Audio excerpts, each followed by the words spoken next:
다시 만나게 되어서 반갑습니다. 고린도 교회 이야기가 그렇게 간단하지 않죠. 그걸 뭐 간단하게 보이고 이해가 되고 하면 좋겠는데, 그 고린도 교회 문제는 그렇게 간단하지가 않습니다. 그리고 또 방언 문제는 더욱이나 간단하지 않은데, 이유 중에 하나가 고린도 교회의 그 스토리를 잘 몰라서 그런 면도 있어요. 그래서 오늘은 그 고린도 교회 스토리를 조금 더 그 배경을 좀 더 구체적으로 말씀을 드려보려고 합니다. 여기 그림에 보이는 이 예배당이 고린도에 세워져 있는 바울 사도 기념 교회입니다.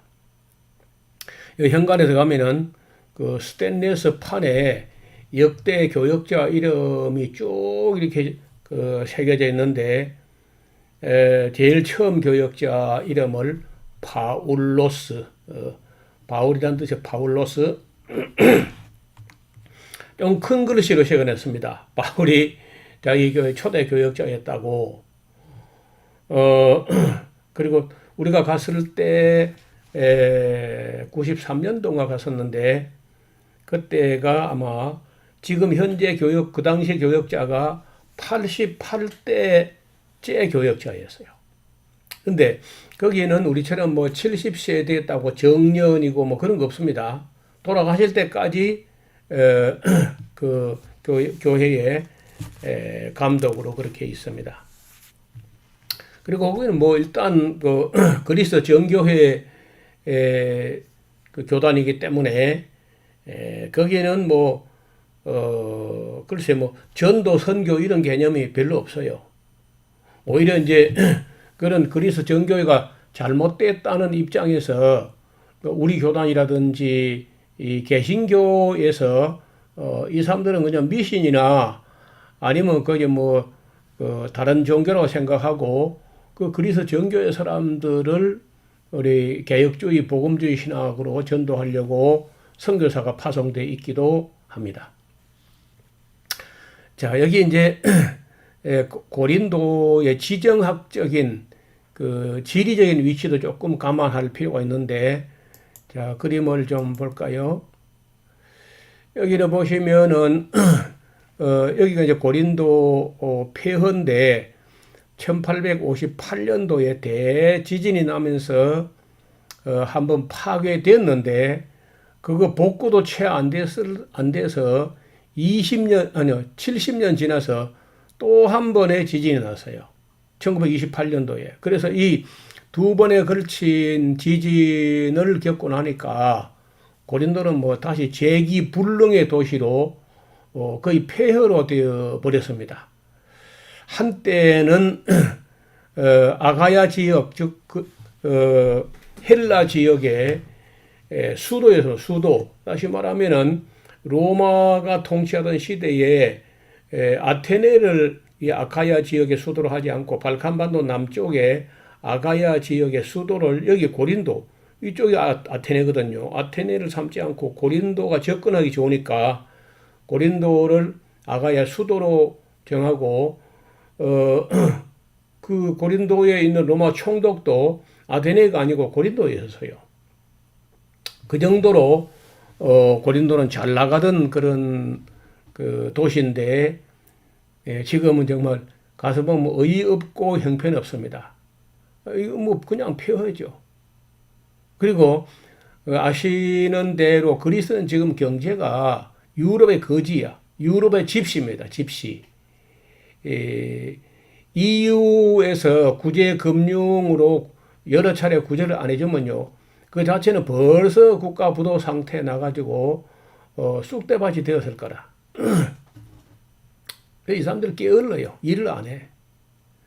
예를 들면 사도 바울이 데살로니가 후서를 쓸 때, 이거 뭐 다 데살로니가, 고린도, 아테네 다 이게 그리스니까, 그 데살로니가 후서에서 하시는 말씀이 일하기 싫어한 자는 먹지도 말게 하라, 이런 말이 있어요. 별로 일을 안 해요. 노는 거를 뭐 너무 좋아하고 쉬는 거는 기본이고 노는 거는 보너스고 그냥 맨날 놀고 쉬고 빈둥거리고 관광객들이나 성지 순례객이 와서 돈을 뿌려주고 가니까 그나마 그래도 뭐 안 굶어 죽고 먹고 살지 자기들 손으로 일해가지고 먹고 살 만큼 되질 않아요. 그러니까 이게 참 문제라는 거예요. 이런 것은 그 신앙과도 관계가 있고 여러 가지 요인이 있지만은 어떻든 그 그리스 이 고린도 지역은 이렇게 황폐화되어서 재건이 안 돼요. 돈이 있어야 재건할 텐데 워낙 그 가난하고 못 살고 하니까 재건이 안 됩니다. 참 기후대도 좋고 지중해성 기후의 중심부에 있어가지고 조금만 하면은 참 많은 사람들이 몰려올 수 있는 곳인데 이렇게 못 삽니다. 지도 한 장을 더 보면 좋겠어요. 빨리 보세요. 자, 로마가 통치하던 시대에 로마에서 접근하려고 하면은 이렇게 해서 이런 길로 오면 여기 이제 발칸반도 남쪽에 여기를 말레아 곳이라고 하는데 곳, 말레아 곳. 이 밑에 해저 이 수면 밑에가 암초가 너무 복잡하기 때문에 이 말레아 곳을 돌아가는 항해사는 유서를 쓰라 그런 말이 있어요. 그 정도로 여기가 부담스러운 곳이라. 그래서 로마가 여기 아테네에다가 아가야 지역에 그 수도를 정하지 않고 자기들 접근하기 좋으라고 해서 고린도 만으로 들어가서 고린도에다가 총독부를 두고 했습니다. 자, 그래서 우리가 그리스 역사라든지 또 문화라든지 그 국민성이라든지 지리적 배경이라든지 이런 거 다 공부를 해야 돼요. 여기 보시면 이 고린도 뒤에 보면 이게 뿔퉁 높은 산이 있죠. 이 산에 산성이 이렇게 둘러 있습니다. 산성이. 그리고 여기는 이제 그 유명한 아프로디테 신전이 있어요.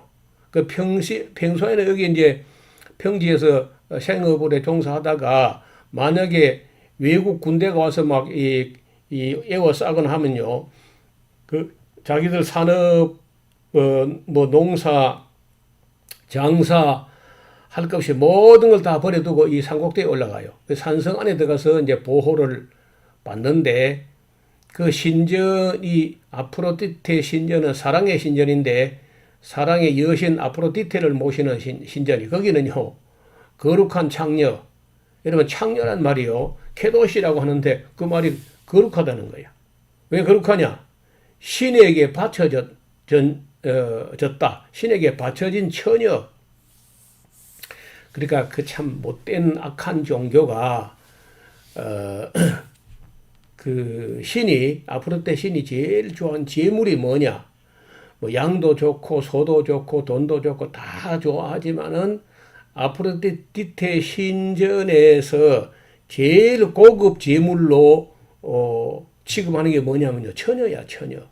처녀를 제물로다가 아프로디테 여신에게 바치면 신이 제일 좋아한다 해가지고 이 지역의 사람들이 자기가 뭐 절박한 소원이 있거나 어려움이 있거나 하면은요 자기 딸을 거기다 제물로 바치는 거라 수녀로. 그래서 그 신에게 바쳐진 여자 신의 아그네스 이런 식으로 이제 바쳐진 여자들이 거기 1,000명이나 있어요. 그 1,000명이 있어가지고 그 뭐 하는 거냐? 물론 뭐 신전에 청소하고 요리하고 빨래하고 이런 것도 하지만은 이 펠레폰네소스 이 지역 그리스 여기 아테네 고린도 갱그리아 뭐 이쪽에 남자들 중에 아내가 없거나 아내가 병들었거나 아내가 늙었거나 아내가 재미가 없거나 아내가 뭐 아기를 가졌거나 이럴 때는 남자들이 그 성적인 욕구를 참지 못해가지고 이웃집의 유부녀나 처녀를 건드리면 이거 곤란해진다는 거예요. 그러니까 마치 그 시대 사람들의 사회 안전망처럼 공창제도 공공적으로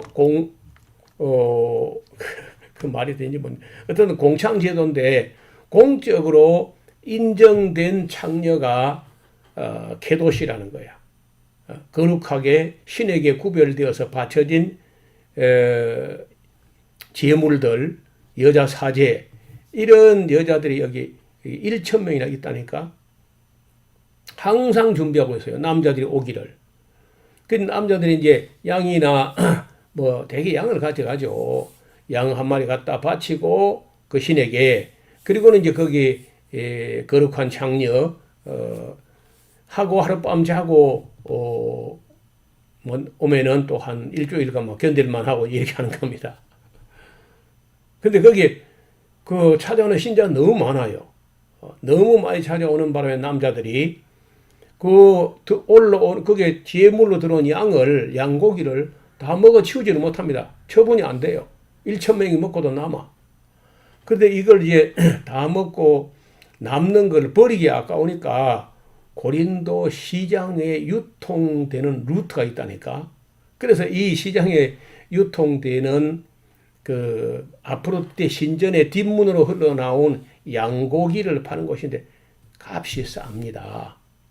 당연히. 그러니까 그 양고기를 고린도 교회 가난한 성도 중에 누군가가 사다 먹는 거예요. 값이 싸니까. 근데 그걸 누가 또 그걸 봤어. 집사가 돼가지고 아프로디테 신전의 우상에게 바쳐졌다가 물려내 온 그 양고기를 누가 먹었다는 거예요. 아이고, 먹어서 먹었지, 그걸 또 시비를 하고 또 교회에다 고발해가지고, 아무개 집사가 아프로디테 신전에서 제물로 드렸던 우상의 제물 양고기를 먹었다? 그래, 먹었다, 젠장. 먹었다, 똥됐다, 어쩌란 말이냐. 근데 이게 문제가 됐다는 거예요. 여러분, 이거 문제 때문에 사도 바울이 고린도 교회 편지할 때, 아이고, 그냥 시장에서 파는 거는 묻지 말고 먹어. 묻지도 따지 말고, 이순재 말 들어봐. 묻지도 따지도 말고, 그냥 먹어, 그냥. 먹었으면 됐지, 시비하냐. 또, 누가 그걸 보고 그걸 먹는 걸 보고 막 또, 약한 양심이 상하거든. 먹지 마라, 그럼 또. 개하이 또 먹으려고 하냐. 그 먹어봐야 아무 유익도 없고, 안 먹어도 아무 어려움도 없는데, 꼭 그걸 기어이 또 먹냐, 그걸 갖다가. 바울이 한 말 보면, 저는 먹지 말라 하는 완전 먹지 말라 하든지, 완전 먹으라 하면 먹으라 하든지, 때로는 바울이 한 말이 이것도 아니고 저것도 아니고 그렇다니까. 시장에 파는 건 묻지 말고 먹으라 했다가, 또 약한 양심이 그렇게 상처를 받고 또 먹지 마라 또. 이러니까 참, 가끔은요, 바울이 한 말이 그 양면성이 있는데, 더 웃기는 거는, 거기 바울이 시장에 파는 거 먹지 말라 할 때 그게 돼지고기가 아닙니다. 개고기도 아니고 아프로디테 신전에 바친 양고기야. 그 사람들은 그 돼지고기나 개고기 이런 거 먹을 생각도 안 해요. 그런데 오늘 한국 교회가 그런 걸 가지고 또 개고기나 돼지고기나 시장에 파는 거 다 먹어도 괜찮다고 이렇게 해석하면 그것도 문제라는 거예요. 그러니까 우리가 성경을 볼 때 그 시대적 배경, 역사적, 지리적, 문화적, 종교적, 사회적 그런 배경을 어느 정도 이해를 해야 돼. 완전히 이해하기가 어렵지만 기본 정도는요, 이해를 해야 됩니다. 그래서 성경을 볼 때 언제, 어디서, 누구에게 무엇을 어떻게 왜 이렇게 하면요, 육하 원칙이 아니고 칠하 원칙이야. 자 봐요. 언제 어디서 누가 누구에게 무엇을 어떻게 왜 칠하 원칙이잖아요. 일반 사람은 육하 원칙이면 끝나는데 우리 에스라하우스는요, 칠하 원칙이야. 누구에게도 중요해. 그 어떤 사건, 어떤 말씀이 주어졌을 때 누구에게 어떤 사람들에게 하신 말씀이냐. 이건 아주 중요하다니까. 성경에 있다고 다 하나님 말씀 아니야. 그 성경은 하나님 말씀도 있고 사람 말도 있고 사탄 마귀의 말도 있고 귀신의 말도 있어요. 그렇잖아요. 그래서 누가 한 말이며 누구에게 한 말인가도 정확하게 알아야 돼. 그래서 시장에서 묻지 말고 먹으라. 시장에 파는 거 묻지 말고 먹으라 하는 말이 오늘 한국 사람 보고 하는 말이 아니고 그때 그 사람들 앞으로 때 신전에 바쳐졌던 제물인데 고린도 시장에 내다 파는 양고기를 두고 한 말이란 거예요. 그 정확하게 알아야 돼. 어정쩡하게 알면은 항상 이게 사람이 실수하는 거예요. 자, 그 다음에 이제 이 고린도 교회의 그 영적인 수준이 어느 정도냐 하면요. 아주 수준 낮은 교회입니다. 이렇게 잘 봐요.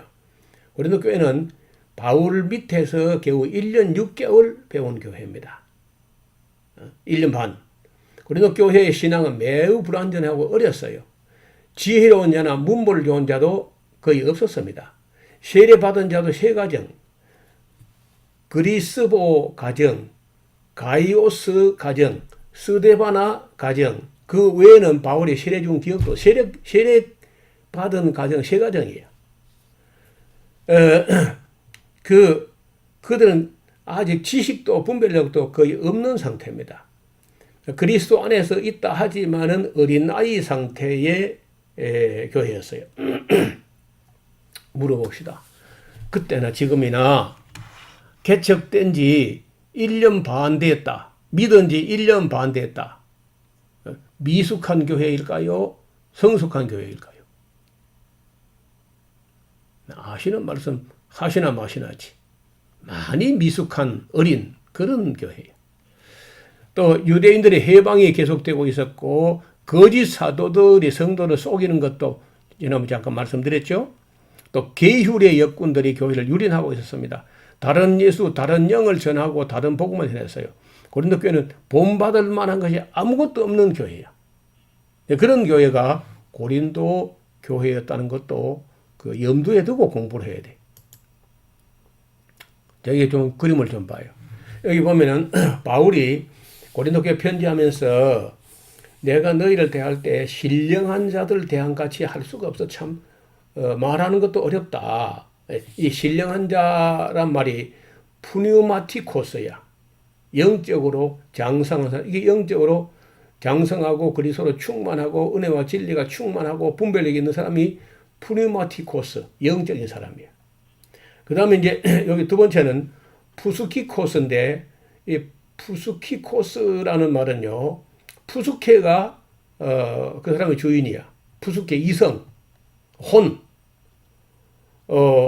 혼적인 사람, 이성적인 사람, 이성으로 용납이 안 되는 거는 아무것도 안 받아들이는. 그리고 여기 봐요. 십자가, 예수님은 그 사람 바깥에 있어요. 아예. 예수님을 영접하지도 않았고, 거듭나지도 않았고, 자기 이성 외에는 아무것도 없는 사람이에요. 영의 세계에는 아주, 완전히 닫혀있는 사람이고, 거듭나지 않은 사람이고, 자연인 그대로가 푸스키코스야. 그 다음에 이제, 여기, 오늘 말하고자 하는 이 사르키노스라는 사람들인데, 사르키노스는, 그 영적인 사람이기는 해도 영적으로 어린 아이라는 거예요. 여기 거듭나서 예수님도 그 안에 마음속에 있기는 하지만은 아직은 어려요. 저절로 먹어야 돼. 밥도 못 먹어. 자, 이리 봐요. 오늘날도 성경을 스스로 읽어서 자기 신앙을 하지 못하고 목사가 성경을 퍼먹어 가지고 그걸 다 꼭꼭 씹어 가지고 또 토해내 가지고 떠먹이는 게 그게 설교야. 그러니까 여러분의 신앙이 자기가 스스로 성경을 읽어서 그 분별하고 자기 양식을 성경 스스로 읽어서 자기 양식을 삼지 못하고 목사가 성경을 퍼먹고는 씹어 가지고 토해 가지고 떼먹이는 설교, 너무 많이 씹어 가지고 맛도 없는 거, 그런 목사의 설교에 매달려 있으면요, 여러분도 다 아직 어린 아이일 수가 있습니다. 성경이 분별이 안 되고 성경이 읽어서 이해도 안 되고 사리 분별도 안 되고 영적인 분별도 안 되고 방언이 가짜인 것도 모르고 성경 읽어도 아무것도 안 보이고 요절만 보면 아멘 그러고 그런 수준에 있다면은 여전히 싸르게 놓으서야 거듭났다 손쳐도 어린아이 수준에 머물러 있을 수가 있어요. 제가 볼 때는요, 목사들도 대부분이 어린아이 수준에 있어요. 성경이 분별이 안 돼. 목사들도. 이게 문제라는 거예요, 제가. 그래서 제가 슬로건이 방언을 검증하자, 성경으로 돌아가자. 모든 교회, 모든 목회자가 모든 성경을 모든 성도에게 더하지 말고 빼지 말고 왜곡하지 말고 노닥거리지 말고 바르게 가르치고 빠르게 가르치자. 기록된 원 목적대로 가르치자. 그게 에스라하우스 슬로건이에요. 바라기로는 여러분도 이 영적으로 장성한 사람이 될 때까지 부단히 노력하고 66권이 다 통달하게 목사 있든지 없든지 창세기부터 계시록까지 스스로 읽어서 다 이해할 수 있을 만큼 장성해야 돼.